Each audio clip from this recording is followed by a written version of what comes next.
আল্লাহর নবী রাহমাতুল লিল আলামিন দয়ার নবী বলেন, ও আয়েশা আমার স্যার মুবারকটা তুলে ধরো।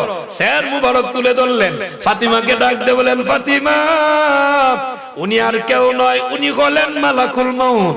মালাকুল মউত এসেছেন, কারো কাছে পারমিশন নেয় না।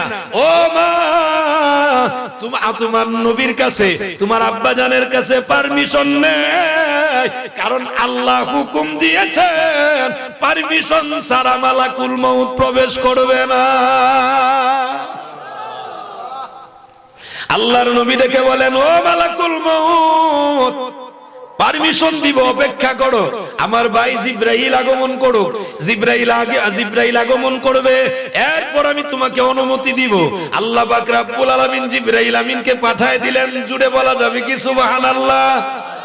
জিবরাইল আমিন আসলেন, আল্লাহর রাসূলকে সালাম দিলেন। আল্লাহর রাসূল তখন পরিবার পরিজনদেরকে অন্য রুমে পাঠায় দিলেন। আল্লাহর রাসূল বলেন, জিবরাইল বলো দেখি সংবাদ কি? এবার জিবরাইল বলেন, ইয়া রাসূলুল্লাহ, ইয়া হাবিবাল্লাহ, নবী গো, আল্লাহ অর্ডার দিবেন, আপনি চাইলেও থাকতে পারেন, আল্লাহর কাছেও যেতে পারেন, আল্লাহ চায় আপনি চলে যান। সুবহানাল্লাহটা জুড়ে বলেন। আল্লাহ চায় আপনি যাইতেন। আমার বাবাজিরা, বন্ধুরা, ওয়াজও কিন্তু সব মানুষ বুঝে না। সব মানুষ ওয়াজ বুঝে? কিছু মানুষ আছে ওয়াজে আসে, কো হুজুরের টান্ডা কেমনে দেয়, অঙ্গ ভঙ্গিমাটা কি করে দেখতে আছে না? কিছু শ্রোতা এমন আছে, কিছু শ্রোতা এমন আছে, কো ওয়াজের ভিতরে যাইতাম না, ওয়াজের নামে যে মেলাত যাবো, মেলাত গিয়া দেখবো বাদাম, সানাসুর, বাদাম আরো কিছু আছে, এগুলা কিনবো, একটু ঘুরা গাইরা দোকান টোকান দেখে পরে আইসা পড়ে। আছে না নাই? ঘুরে বলা লাগবে, এমন লোক আছে। আর কিছু মানুষ আছে যারা নিয়ত করে আসে, সহি নিয়ত, আল্লাহ কোন একজন উলামায়ে কেরামের, একজন আলেমের একটা কথাতে যদি আল্লাহ আপনি যদি আমার আমল করার তৌফিক দান করেন, এই নিয়ত করে বসলে এই নিয়তের বরকতে আল্লাহ আপনারা জান্নাতি মানুষ বানাইতে পারে কি পারে না? এজন্য সহি নিয়তের দরকার আছে না নাই? এ বাবাজিরা, বন্ধুরা আমার, ও আজরাইল, মালাকুল মউত একটু অপেক্ষা করো। মালাকুল মউত অপেক্ষায়, জিবরাইল হাজির। জিবরাইল বলেন, ইয়া রাসূলুল্লাহ, এই কথাটা রাখলাম, এবার সব মানুষ ওয়াজ বুঝে না, এটার একটা মর্মবাণী শুনেন। আল্লাহর রাসূল রাহমাতুল লিল আলামিন রবিউল মাস আসার আগে শেষ দিক দিয়া আল্লাহর রাসূল একটু সুস্থতা অনুভব করছেন। সুবহানাল্লাহটা জোরে বলেন।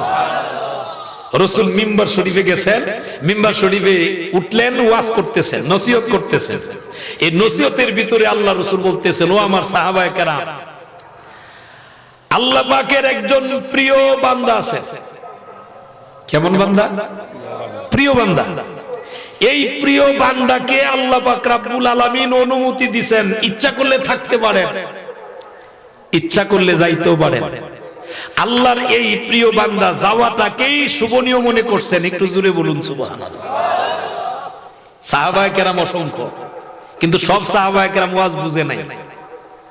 একজন বুঝছেন, যিনি বুঝেছেন উনি কান্না শুরু করছেন। সুবহানাল্লাহ বলবেন না? যিনি ওয়াজটা বুঝছেন উনি কান্না শুরু করছেন। কিভাবে কাঁদেন? উনি কান্না শুরু করছেন, হাউমাউ করে কান্না শুরু করছেন। এ বাবাজিরা, বন্ধুরা আমার, উনি আর কেউ নয়, উনি হলেন বয়োবৃদ্ধ, জ্ঞানের দিক দিয়েও বৃদ্ধ।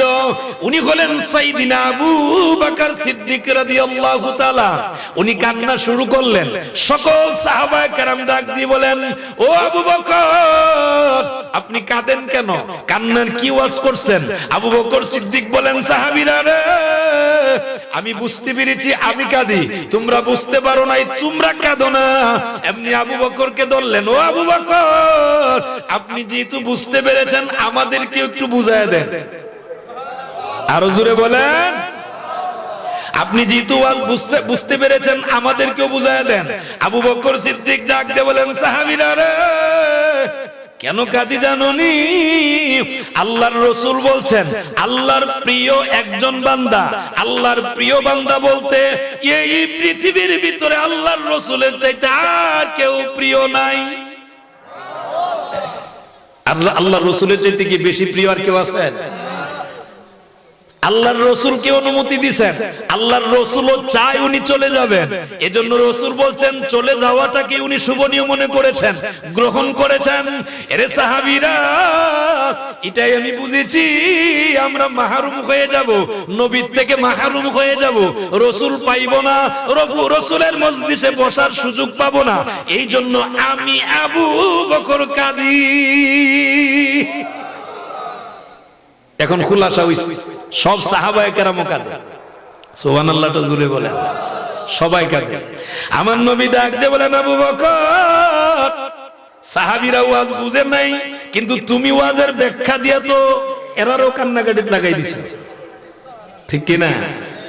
আমার বাবাজিরা, বন্ধুরা আমার, ওই সময় আবার যখন অসুস্থতা অনুভব করেন, আল্লাহর রাসূল অসুস্থ, এমত অবস্থায় হুজরা শরীফের ভিতরে মা আয়েশা সিদ্দিকা রাদিয়াল্লাহু তাআলা আনহা, উনার কুল মুবারকের মধ্যে নবীজির স্যার মুবারক, সুবহানাল্লাহটা জুড়ে বলুন, আর একটু জুড়ে বলেন আল্লাহু আকবার। স্যার মুবারক, রাসূল কাঁদতেছেন, আল্লাহর রাসূল চক্ষু মুবারকের পানি মুবারক ছাড়েন।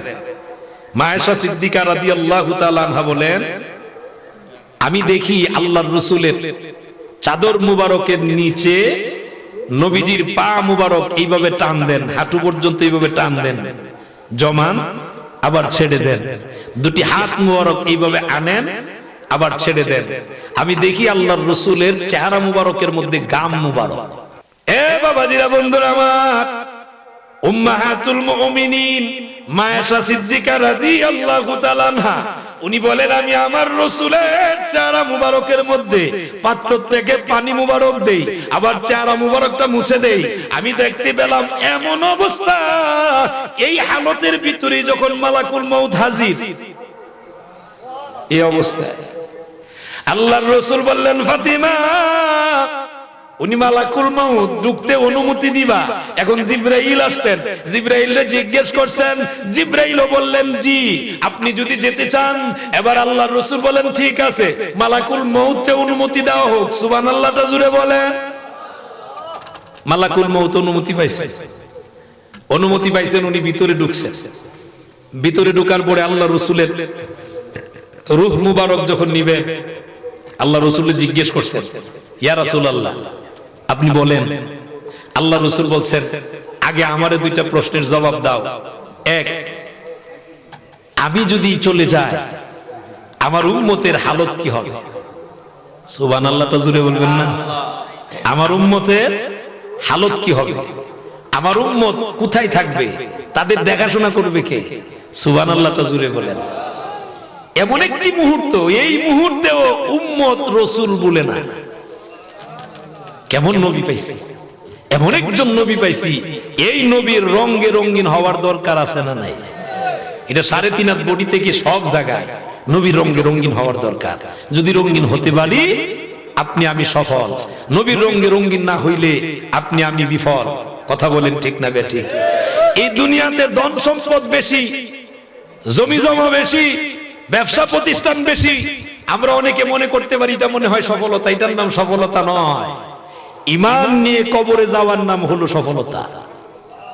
আরো জোরে বলেন সুবহানাল্লাহ। ঈমান নিয়ে কবরে যাওয়াটা হলো সফলতা। কথা বলেন ঠিক না বেঠিক? আপনি সফল, আপনি সার্থক তখনই যখন আপনি ঈমান নিয়ে কবরে যেতে পারবেন। আমার বন্ধু বাবাজিরা, আল্লাহর রাসূল বলেন, মালাকুল মউত 2 নাম্বার বিষয় হলো, আমার উম্মতের জান যদি তুমি কবজ করো, কেমন ভাবে কবজ করবা, কতটুকু কষ্ট হবে, এই জিনিসটা আমাকে বুঝায় দাও। জুড়ে বলা যাবে কি সুবহানাল্লাহ? এই 2টা জিনিস বুঝায় দাও। মালাকুল মউত বলেন, আমি তো আদিষ্ট। জিবরাইল আমিনরে বলেন, জিবরাইল আমিনরে জিজ্ঞেস করলেন। জিবরাইল আমিন তখন ডাক দিয়ে বলেন, আল্লাহ আপনার বন্ধু কি বলে? আল্লাহ পাক রব্বুল আলামিন বলেন, জিবরাইল রে, তুমি আমার বন্ধুরে জানাও, আমার বন্ধুর জন্য আমি আরশের মধ্যে আমার বন্ধুর জন্য আমি জায়গা রেখেছি। আমার বন্ধু যদি চায় আরশে আমি আমার বন্ধুর জায়গা দিব। কিন্তু আমার নবী বললেন, না আল্লাহ, আমি আরশে থাকতে চাই না। কোথায় থাকতে চান? আমার উম্মত থাকবে কোথায়? আপনার উম্মত থাকবে জমিনে। আল্লাহর রাসূল তখন বললেন, আল্লাহ তাইলে আমি আরশে থাকতে চাই না, আপনি আমারও জমিনে থাকার ব্যবস্থাপনা করে দেন। একটু চিল্লায় বলা যাবে কি সুবহানাল্লাহ? আল্লাহর রাসূলের চাওয়ার কারণে আল্লাহ পাক রব্বুল আলামিন কবুল করছেন। মদিনাতুল মুনাওয়ারায় আল্লাহর রাসূল শুয়েছেন। ও আমার বাবাজিরা, বন্ধুরা আমার, উম্মতদেরকে দেখাশোনা করার জন্য, উম্মতের খোঁজ খবর নেওয়ার জন্য একটু চিল্লায় বলা যাবে কি সুবহানাল্লাহ? এজন্য আরশের চাইতেও আল্লাহর রাসূলের রওজা মুবারকের দাম কম না বেশি? চিল্লায় বলেন, কম না বেশি? দামি জায়গা। এ মালাকুল মউত, এখন তুমি আমার জান কবজ করো। জান কবজ করবেন মালাকুল মউত, ওনার হাত আল্লাহর রাসূলের সিনা মুবারকের মধ্যে রাখলেন। সাথে সাথে আল্লাহর রাসূল বলেন, মালাকুল মউত থেমে যাও, কারণ এত কষ্ট হয় আমার যদি এত কষ্ট হয় রে, আমার গুনাহগার উম্মতের না জানি কত কষ্ট হবে। দেখছেন নি, রাসূল উম্মত বলে না, আর আমরা উম্মত কেমন রাসূল বলে যাই। কথা বলেন ঠিক না বেঠিক? আমার যদি এত কষ্ট হয়, তা আমার উম্মতের কত কষ্ট হবে। মালাকুল মউত ডাক দিয়ে বলেন, আল্লাহর নবী গো, মুমিন মুত্তাকি মুমিন ইমানদার যদি হয়, এদের মরণটা এমন হবে, মায়ের কুলের মধ্যে দুধ পান করে শিশু যখন দুধ পান করতে করতে, অনেক বাচ্চারা ঘুমায় যায় না? সুবহানাল্লাহ কয় না? অনেক বাচ্চারা মায়ের দুধ পান করতে করতে করতে বাচ্চা ঘুমিয়ে যায়। এই যে ঘুমিয়ে যায়, আল্লাহ রাসূলকে জানাইলেন, মুমিন বান্দাদের এদের জানগুলো এমন ভাবে কবজ করা হবে। একটু চিল্লায় বলি সুবহানাল্লাহ। এদের জান কবজ করার সময় কি করে জানেন? আল্লাহ রাসূল এক হাদিস শরীফের মধ্যে ফরমান, আল্লাহ ফেরেশতা পাঠায় দেয়, রহমতের ফেরেশতারা। এরা এমন সুগন্ধি যুক্ত, এত সুগন্ধি যুক্ত বিছানা, সুগন্ধি যুক্ত কাপড় নিয়ে উনারা হাজির হয়। সুবহানাল্লাহটা জুড়ে বলেন। এসে ওই শিয়রের পাশে দাঁড়ায় উনাকে ডাকতে থাকে। কিভাবে ডাক দেয়? ইয়া আইয়াতুহান নাফসুল মুতমাইন্নাহ, হে পবিত্র আত্মা। সুবহানাল্লাহটা জুড়ে বলবেন না? কি আত্মা? পবিত্র আত্মা। হে পবিত্র আত্মা, তুমি বের হও। কেমন ভাবে বের হবে? আল্লাহ তোমার উপরে রাজি আর খুশি। আল্লাহ যদি রাজি আর খুশি থাকে, তার কোনো ভয় আসেনি। হ্যাঁ, রব্বিকি রাদিয়াতাম মারদিয়া ফাদখুলি ফি ইবাদি ওয়াদখুলি জান্নাতি। একটু চিল্লায় বলেন সুবহানাল্লাহ। আর তুমি আমার ইবাদত গুজারি বান্দা যারা, এদের অন্তর্ভুক্ত হও, আমার তৈরি জান্নাতের ভিতরে ঢুকে যাও। এই জান্নাতে যাওয়ার ইচ্ছা আছে না নাই? জান্নাতে যাইতে গেলে এই মরণের প্রস্তুতির দরকার আছে না নাই? যেহেতু মরণ আছে, মরণ লাগবে, মরণের জন্য প্রস্তুতি করা লাগবে। আর এই প্রস্তুতি নেওয়া মানে হলো আত্মাটাকে পবিত্র করা। সুবহানাল্লাহটা জুড়ে বলেন। আর এরাই হলো সফল কাম। কদ আফলাহাল মুমিনিন, যারা তাদের আত্মাটাকে পবিত্র করবে, এরাই হলো সফল কাম। সুবহানাল্লাহটা জুড়ে বলেন। তাহলে আত্মা পবিত্র করার দরকার আছে না নাই? ইয়া রাসূলুল্লাহ, ইয়া হাবিবাল্লাহ, নবী গো, এবার যাবেন আর ডাক দিবেন। এই পবিত্র আত্মা বের হবে। বের হওয়ার পরে ফেরেশতারা নিয়ে যাবেন। প্রথম আসমানে যখন যাবেন, প্রথম আসমানের ফেরেশতারা বলবেন, আহলান সাহলান। সুবহানাল্লাহটা জুড়ে বলেন। সুস্বাগতম, আসেন, ফুলান ইবনে ফুলান, অমুকের সন্তান অমুক, উনার জন্য স্বাগতম। প্রথম আসমানের দরজা খুলে দিবে, প্রথম আসমান পাড়ি দিবেন, দ্বিতীয় আসমানের দরজা এইভাবেই খুলে দিবেন। আহলান সাহলান স্বাগতম জানাইতে থাকবে। দ্বিতীয় আসমানের দরজা খুলে দেওয়া হবে, তৃতীয় আসমানেও যাবেন, তৃতীয় আসমানের ফেরেশতারা আহলান সাহলান দিবেন, এদের জন্য তৃতীয় আসমানটা খুলে দিবেন। চতুর্থ আসমানে যাবেন, চতুর্থ আসমানের দরজা খুলে দেওয়া হবে, এদের জন্য আহলান সাহলান বলা হবে, মারহাবা দিতে থাকবে। পঞ্চম আসমান, ষষ্ঠ আসমান, সপ্তম আসমান পাড়ি দিয়ে আল্লাহর দরবারে হাজির করা হবে। একটু জোরে চিল্লায় বলেন সুবহানাল্লাহ। মারহাবা দিতে থাকবেন উনাদের জন্য, যারা আল্লাহর রাসূলকে খুশি করে, আল্লাহকে খুশি করে দুনিয়া থেকে বিদায় হবে। আর যদি অপবিত্র আত্মা হয়। অপবিত্র আত্মা এদের জানটা কিভাবে কবজ করবে? আল্লাহ রাসূল বলেন সালার সড়ের মতো মুডা দুর্গন্ধযুক্ত এইরকম জিনিস নিয়ে আসবে। আয়েশা গজবের ফেরেশতারা আসবে। আয়েশা যখন রূহ বের করতে চাইবে বলবে এ অপবিত্র আত্মা বাইর হ, বের হতে চাইবে না। তখন বের হতে চাইবে না, তার এই রূহটা গোটা বডির সমস্ত জায়গাটা ঘুরতে থাকবে।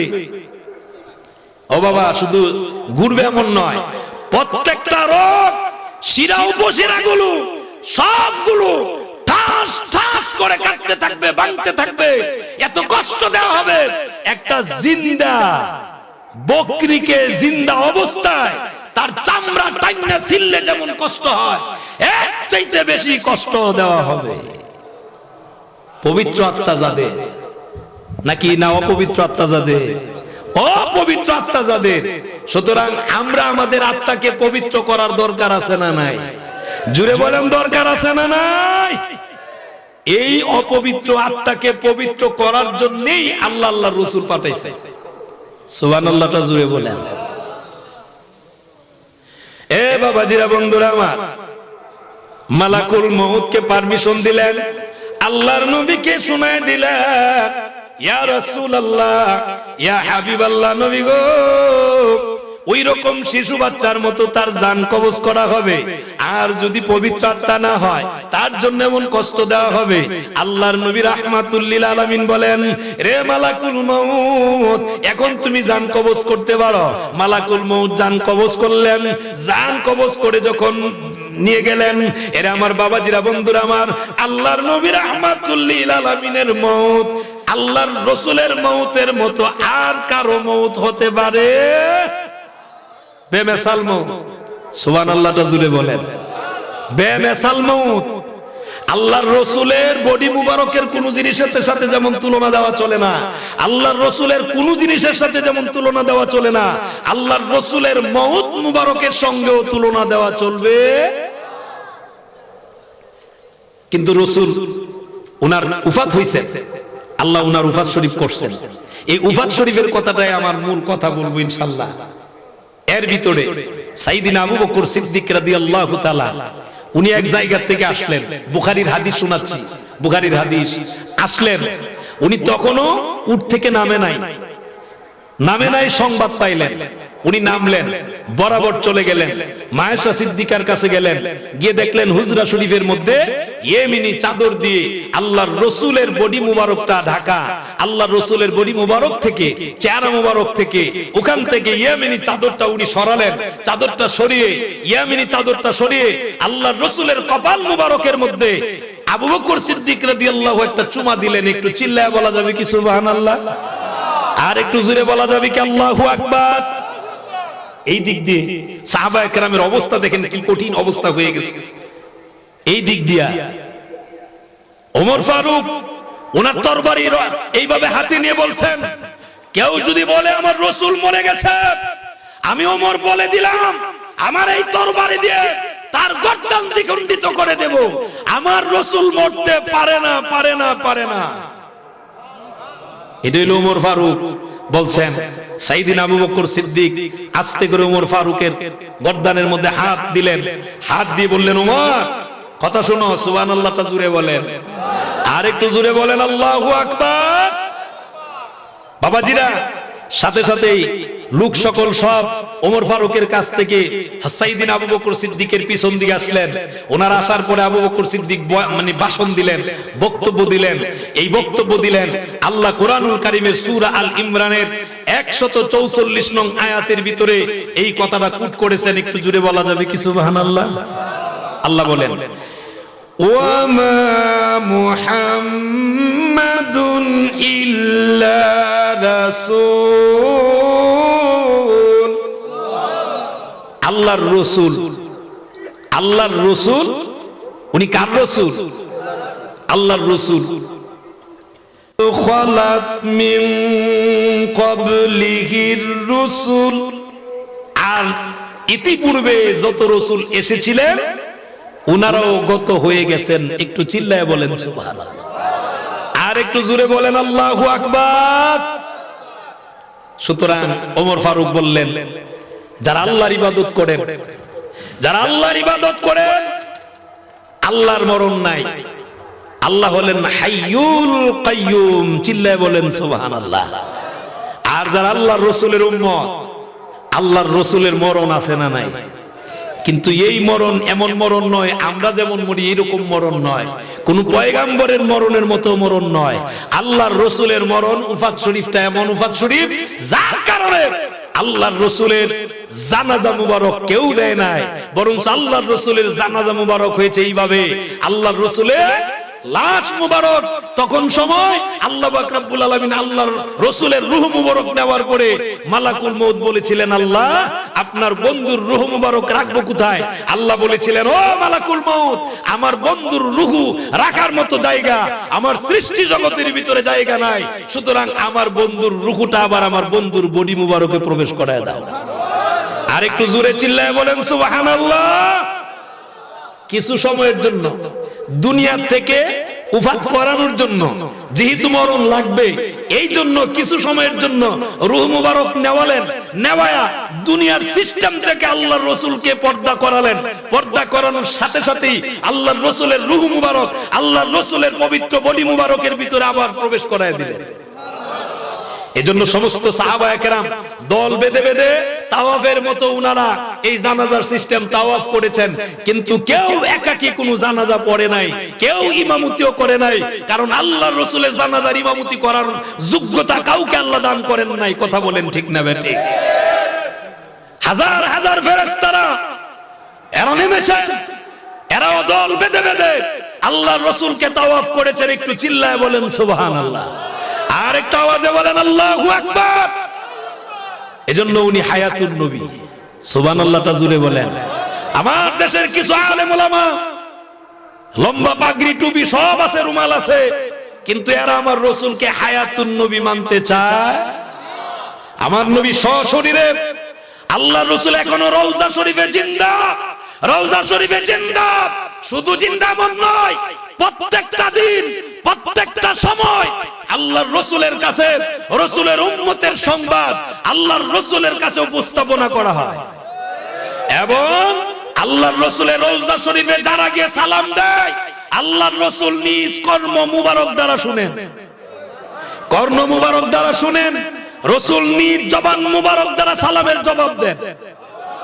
আর জোরে বলেন সুবহানাল্লাহ। সেই রাসূল কেঁদেছেন উম্মতের জন্য। ও বাবাজিরা, বন্ধুরা, নবীর কাছে যেহেতু মালাকুল মউত গিয়েছেন, সেই আমাদের কাছেও মালাকুল মউত আসবে কি আসবে না? সুতরাং আমরা মউতের প্রস্তুতি নেওয়ার দরকার আছে না নাই?